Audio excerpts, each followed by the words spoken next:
does not, it is not consistent with what is the price in Singapore now ng mga tangke ng mga refineries. Alin ang susundan mo?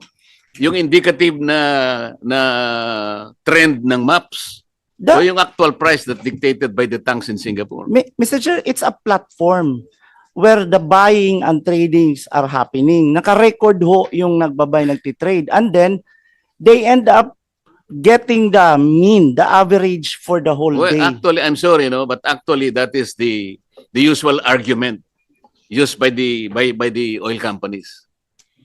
I'm sorry, sinasabi ko lang, kung ito yung pinepedel nila, ito naman ang bili na tayo ng bili, hindi tayo magkakaintindihan. I am sure ang sinasabi mo are supplied by the oil companies. Am I correct? We do have a subscription, Yeah, but Mr. Chair. Sa oil And companies, the oil nang galing companies yan. are also subscribing the Yan same. nga galing yan, di ba? The same. Yung binabasa mo, galing sa oil company. Well, there are two known assessment firms. Meron ho tayong, ano yun, Yusef, yung isa, yung ini-introduce sana natin. The Argos. Pero medyo mas sikat ho talaga yung maps, kaya yung plots. So we use the plots. But the other choice is to go to the platform of Argos. So pwede naman ho doon. Pero because it's highly commoditized, there's no such thing anymore na nagtatawagan na ho yung mga trader. Doon na lang ho sila nagtitingin doon sa platform for trading.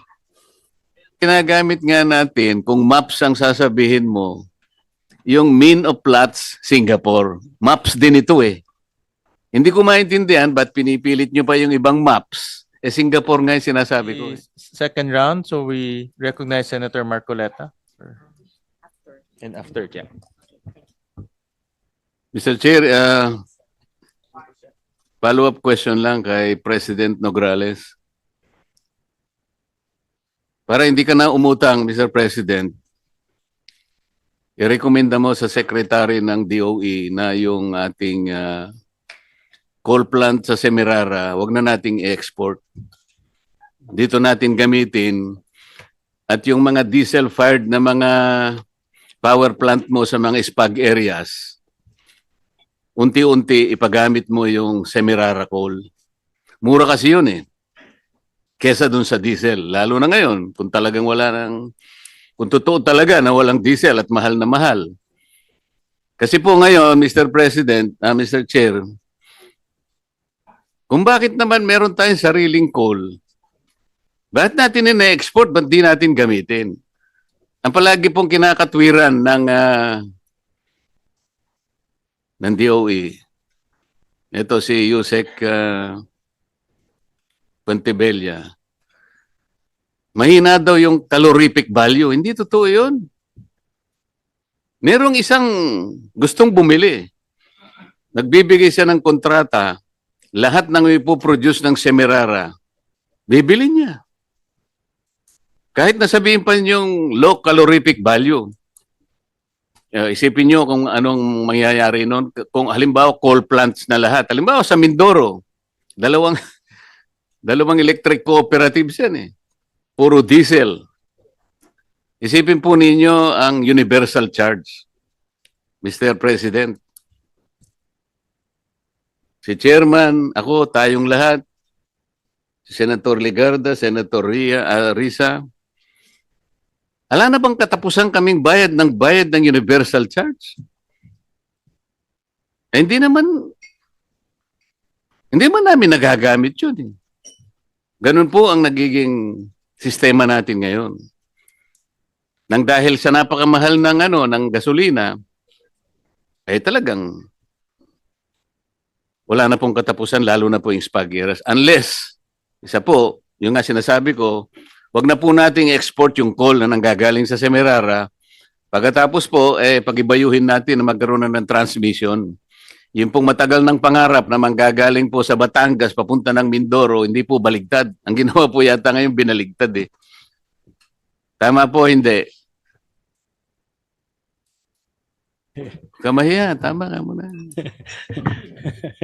So, balik na po ako. Munang sagutin. Balik na po ako kay Secretary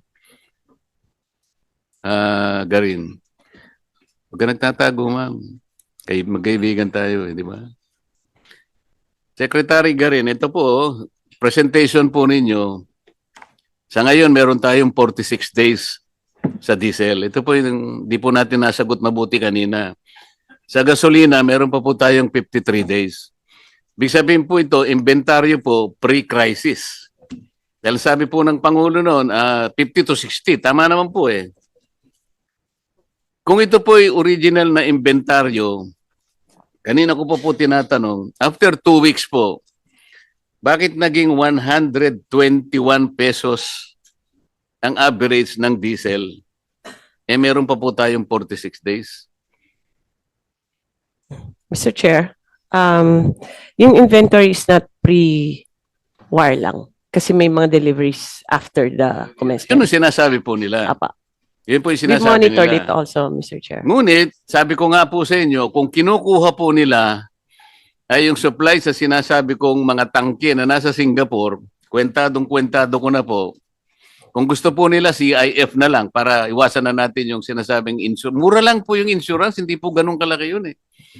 CIF, ang ibig po sabihin, yung pong vessel ng Petronas o kaya vessel ng Rotterdam, sila na po ang pupunta, kakargahan ng mga tangke sa Pilipinas. Kwentado ko na po yung presyo, hindi po ganun kamahal. 28, ano ba ito? 29 point, sabihin na natin 30 pesos per liter po. Rotterdam Refinery, Singapore. Yes, sir. Idagdag na po natin ang napakarami pong local added costs. Ayun, VAT, 2% CME, BIR, marking, excise tax, 12% input VAT, SGS survey, broker's fee, storage, importation, 15 pesos and 51 cents po ito. So pag pinagsama po ito, 45 pesos and 35 cents lang per liter. Ngayon po, yung SRP nila, kung tawagin po nila ito, passion price, 50 pesos, may kita pa po siyang halos 5 piso per liter. So ang tinatanong ko po, paano nangyari kung saan po ba nila kinuha? Paano nangyari na imbes na manatili na sa, let's say, 55 pesos, paano po naging 121 pesos? Mr. Chair, ang calculations namin has been the same since based on the industry practices, considering it's deregulated, walang kontrol ng gobyerno. So what we have been practicing with the oil companies on estimating their increases is based on replacement cost, Mr. Chair. Mr. Chair, ako po, naintindihan natin yung deregulated po yung oil industry. Pero kung ganito naman po kalaki, na 2 weeks pa lang, from 55 to 121 pesos, baka naman po kailangan nating usisain. Baka yung sinasabi po yung practices, baka kailangan naman po siguro nating revisuhin o i-revisit natin yung practices na yun. Wala naman po sigurong masama. Paano po ninyo nakuwenta yung 121 pesos? O sasabihin nila, Madam Secretary, based on our practices, naniwala na po tayo sa ganung salita lang. Paano po yung mga datos na pinakikita ko sa inyo ngayon?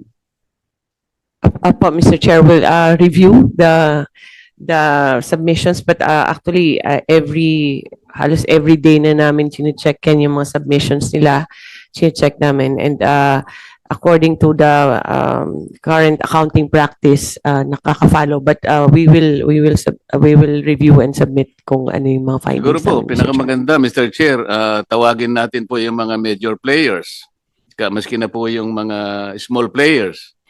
Saan po ninyo kinukuha ang ating imported, ini-import na langis? Yes, Mr. Chair, actually meron kaming reports niyan on where saan galing ang mga supplies nila. Different countries, mostly here in Southeast Asia, it's China, South Korea, Singapore, Taiwan, Malaysia, Japan, Brunei, Hong Kong, Thailand, India, Vietnam. Pero iba diyan hindi na nagde-deliver, pero most of them are still delivering, Mr. Chair. po ako medyo nagtataka, Mr. Chair. Bakit po tayo nakikipag-usap sa South Korea saka sa China? Nandun po yung mga tangke sa Singapore. Mas malapit po tayo ron eh. Bakit hindi po yun ang tingnan natin? Kahit na po ngayon, makikita po natin magkano yung FOB price sa Rotterdam tank sa Singapore. Ito po, FOB, $570 per metric ton. Kinuwenta ko na po eh. Kung kukunin nyo po sa Petronas, kanino ko pa po sinasabi sa inyo, CIF, 640 per metric ton. So paano po lalayo itong mga figures na ito? Bakit po hindi sila kumuha sa Singapore? Bakit tayo kumukuha sa South Korea? Bakit po tayo pumupunta hanggang pati po yung Latin America po, gusto pa nating puntahan at ang Amerika? Siguro po, Madam Secretary, total nakakausap nyo naman si President Trump. Sabi mo, ikaw naman na nagpasimula nito. Pwede ba yung oil mo na nanggagaling sa Alaska, bigyan mo naman kami? Secretary. Yes, Ikaw naman kamo nagpasimula nito. Wala namang kaming kinalamanan dito eh. O titingnan mo ngayon, nagkakahirap-hirap tayo ng kung paano natin sasagutin lahat itong mga pinagtatatanong natin ngayon. Yes, Mr. Chair, we will inform the oil companies and kasi ito nga because of the Chicken po natin, ma'am, kasi yes, Mr. Chair. itatanong lang natin, bakit hindi po kayo kumukuha diyan sa mga tangki sa Singapore? Ito pala yung presyo per metric ton. Saan po ba kayo kumukuha? Baka naman po ang sinasabi sa inyo, dumidirekta sila sa Dubai, hindi na po kami makakuha ngayon kasi po 100% po ng aming inangkat, dadaan po kami sa Hormuz. Bakit po sila magpapakasakit pumunta sa Hormuz? Nasa Singapore nga lang ang pinag-uusapan natin. Ito po yung sinasabi ko. Meron po ba tayong crisis o wala? Kasi po, kung ito masasagot nila, malalaman natin kung ang crisis na ito is self-inflicted o kaya baka hindi naman totoo ito. Kasi po may data po eh. Yes, Mr. Chair. I-recheck namin based on kunin namin but this is just our values are pegged on the international market and it's based on the accounting practices they have. Ang how we come up with our computations has always been kung ano po ang nasa market sa international, but we will recheck po and compare to the data that you have, Mr. Chair, para we can check with the oil companies also why they are not getting from Singapore or not all of them, no? Kasi sa kanila may Singapore din pero may iba-iba ring countries, Mr. Chair. Yes, Mr. Chair. I will not belabor this. Ang gusto ko lang pong sabihin, sana po, kapag sinabi sa inyo po yung current industry practices, reviewin po natin. Kasi meron naman po tayong kaparaanan para i-review natin yung mga datos nila. Halimbawa po, yung shipping cost, FOB ito, 1,500 or about per metric ton ito. Sa Makatwid, lilitaw po rito mga $15 per metric ton. Kung CIF naman po, wala na yon. Ito, lilitaw na lamang po yung $640 per metric ton. Yung MAPS, ito po yung mean of Platts Singapore, ito $1.71 lang. For the record, Mr. Chair, ibibigay ko po sa kanila itong mga datos na ito para makatulong po pa kung paano po i-analyze natin ito eh. Wag po tayong nakadepende na lamang sa sasabihin nila. Samantalang pwede naman po tayong magtanong. Ito po, kinuha ko lang po doon sa mga kaibigan nating industry players sa Singapore. Maliwanag naman po na, at pina-check ko rin po, nagkakatugma naman po. Kaya hindi ko maintindihan paano po nangyari after 2 weeks, 121 pesos ang isinikad ng presyo mula sa 55. Hindi ko po masyadong maintindihan kung paano po nanahimik tayong lahat, hindi man lang natin kinu-question, hindi man lang natin ni-review. Pwede po nating pag-usapan, industry players, bakit po naging 120, bakit hindi naging 56 na lang, or 57 or 58? Bakit po lumundag sa napakalaki? 120% po ang sinikad po ng presyo. Hindi man lang tayo nag-initiate po ng pagtatanong. Salamat po, Mr. Chair. Thank you, Senator Marcoleta. And with that, Secretary Garin, nasa isang talagang kakaibang sitwasyon tayo ngayon. Ang DOE ba walang kapangyarihan tignan yung presyo na binibili ng mga oil companies? Dahil napakadaling umabuso Napakadaling samantalahin yung sitwasyon. Bibili ka ngayon na mura, wala pang 2 araw, mahal na yung presyo, pwede mo ibenta ng mahal na presyo. At yan rin yung tanong ng marami sa ating mga jeepney drivers, PUV drivers, kahit na kami ni Senator Marcoleta, kasi nga nakikita sa ibang bansa mas mura, pero ang benta dito almost double, no, Senator Marcoleta? So, under the law, under the powers of DOE, wala ba kayong kapangyarihan na tignan yung presyo ng mga oil companies sa pagbili nila ng kanilang mga oil stocks para masigurado natin na hindi naman sobra-sobra, hindi naman nang aabuso na itong mga oil companies. And when I say oil companies, lahat, from refineries to traders to retail dealers. Yes, Mr. Chair. Basically, wala pong powers yung DOE because it is a fully liberalized industry. And the only way we could have found a way to prevent the profiteering and hoarding was use another law, Mr. Chair. And in fact, under the Price Act, wala po yung gasoline tsaka diesel. So it's a industry that has been we left it to competition. The best course for now is go through PCC, Mr. Chair. But ano na yan, it won't prevent it we're hoping that the powers would prevent any abuse rather than after na, no? Pero as of now po, we can monitor and investigate, evaluate, but the powers of the DOE are limited in that case, Mr. Chair. Hindi ko maalis yung question ni Senator Marcoleta, yung price difference ang laki.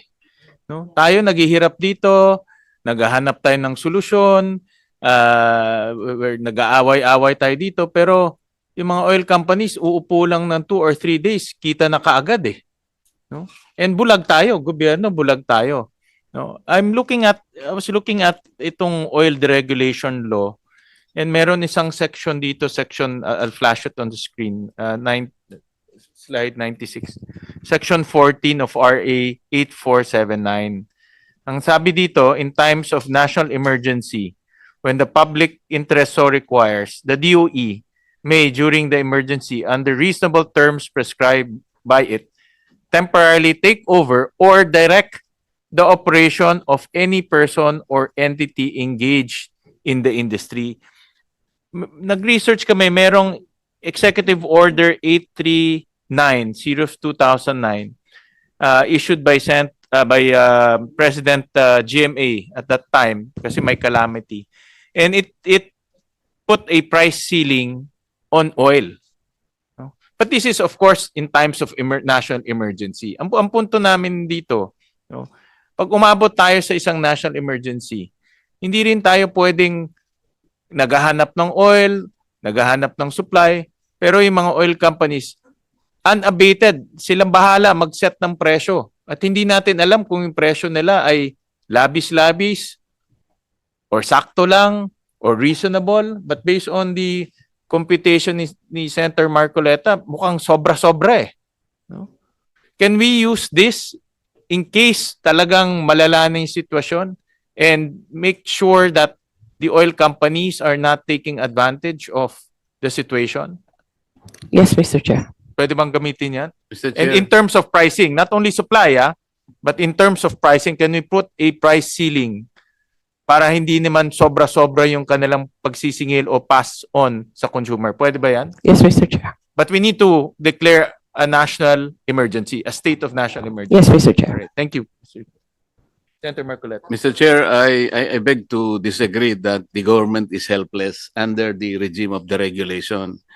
Kasi yung the regulation po kasi is dictated the market forces. Wala naman pong problema doon eh. Ang sinasabi ko, Singapore offers this is the market-driven price now. Nakalagay po rito either FOB or CIF nandito. So anong pinagbabasihan nila? Yun ang tinatanong ko, bakit after 2 weeks sumikad ng 120%? Which is not only arbitrary, parang very highly unusual na mangyayari yon. So tinatanong natin, helpless ba ang gobyerno na kung ano yung sinabi ng let's say, oil company? Yun na yun. Wala ba tayong man lang na initiative na tama ba? Is it dictated purely by market? Baka hindi. Pag nireview natin ng market, hindi. So papayag sila. Teka muna, deregulated tayo. The regulation is based on the dictates of free market. So hindi mo sinunod. So sinasabi lang natin, ito yung merkado eh. Sumunod ka sa merkado. We're not trying to control you. Hindi ka namin nire-regulate. But you have to follow the market trend. Meron tayong PCC, Philippine Competition Commission. Pwede naman siyang pumasok po dito eh, para makita niya, ang competition kasi is also market-driven. So wala po akong nakikita na inconsistent dito in order to protect the interest of the country. I don't think DOE is helpless. Hindi po pwede yung 55 pesos after barely 2 weeks, naging 121 pesos. Wala man lang tayong mati-check. Meron na, nag-check nga po ako eh. Sarili ko na lang po para makita po natin talaga because I really cannot believe na lumundag siya ng napakalaking ganun unless na kumukuha sila sa Strait of Hormuz talaga. Hindi naman po pwede yun. Mr. Chair, Yes, Senator, Secretary Garin.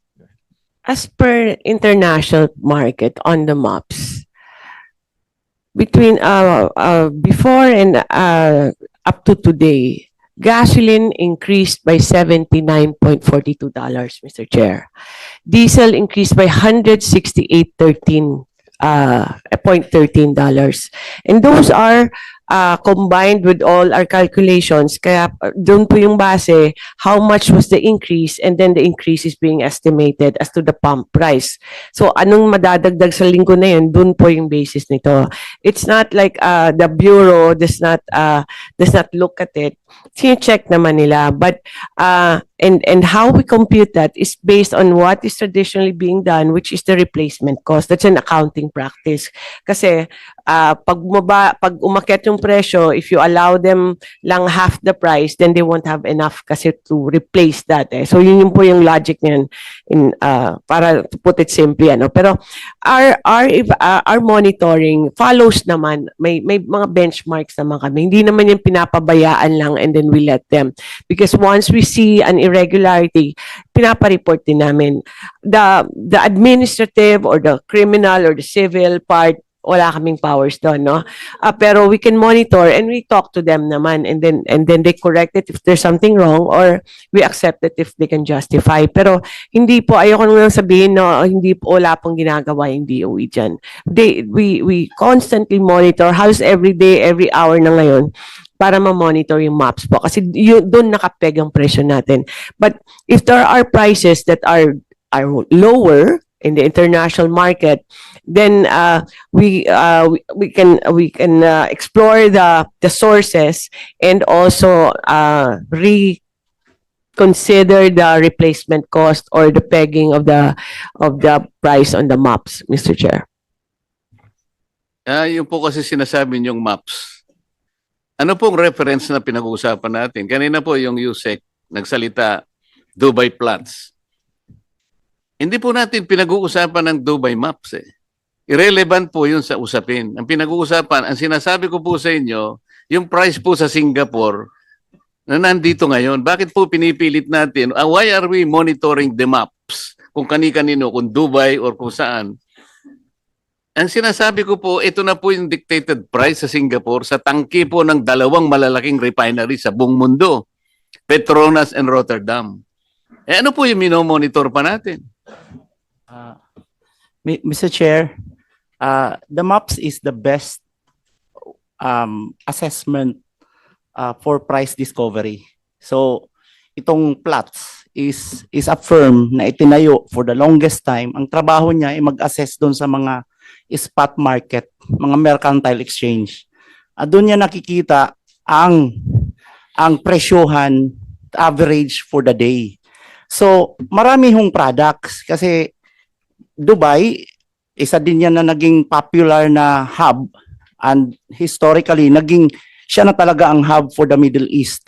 So minomonitor ni Platts at nire-record niya for the day yung price, including yung finished products which starts from gasoline, diesel, kerosene. What our secretary mentioned na tumaas po ang gasoline in a matter of 3 weeks from $78 per barrel to $158 per barrel was the product itself, yung gasolina na po. And then the diesel increase ho in a matter of 3 weeks from $92 per barrel to $260 per barrel, or $168 per barrel increase in a matter of 15 days.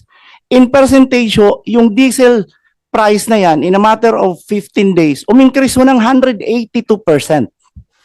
So that's the reason it's like a price, a triple increase. Pwede mo bang i-disaggregate yung maps mo? Anong bansa yung sinasabi mo? Hindi ho ito. Hindi niya nakikita yung Singapore. Ito yung mga ito yung price trades. na sinasabi ko, pinipilit mo yung indicators ninyo. I-disaggregate mo para magkaintindihan tayo. Saang bansa yan? Halos lahat ho na nag-i-enroll dun sa... Hindi nga ganun eh. Kung ang indicator mo yung maps, na indicative halimbawa yung galaw sa buong mundo halimbawa, hindi yun ang pinag-uusapan natin eh. Kung ano talaga yung presyo ng mga refineries ngayon na nandun sa Singapore. We can produce the detail. Kukunin talaga namin yung per hour, per minute transaction. But the mean is the mean, the average for the day. Yun lang naman ang nilalabas in the end ng Platts. Yeah, but it is not consistent with what is the price in Singapore now ng mga tangke ng mga refineries. Alin ang susundan mo? Yung indicative na trend ng maps o yung actual price that dictated by the tanks in Singapore? Mr. Chair, it's a platform where the buying and tradings are happening. Naka-record ho yung nagbabay, nagtitrade. And then, they end up getting the mean, the average for the whole day. Actually, I'm sorry, but actually that is the usual argument used by the oil companies. I'm sorry, sinasabi ko lang, kung ito yung pinepedel nila, ito naman ang bili na tayo ng bili, hindi tayo magkakaintindihan. I am sure ang sinasabi mo are supplied by the oil companies. Am I correct? We do have a subscription. Yeah, but Mr. Chair. Sa oil companies, the oil companies are also subscribing the Yan same. nga galing yan, di ba? The same. Yung binabasa mo, galing sa oil companies. Well, there are two known assessment firms. Meron ho tayong, ano yun, Yusef, yung isa? Yung ini-introduce sana natin. The Argos. Pero medyo mas sikat ho talaga yung maps, kaya yung Platts. So we use the Platts. But the other choice is to go to the platform of Argos.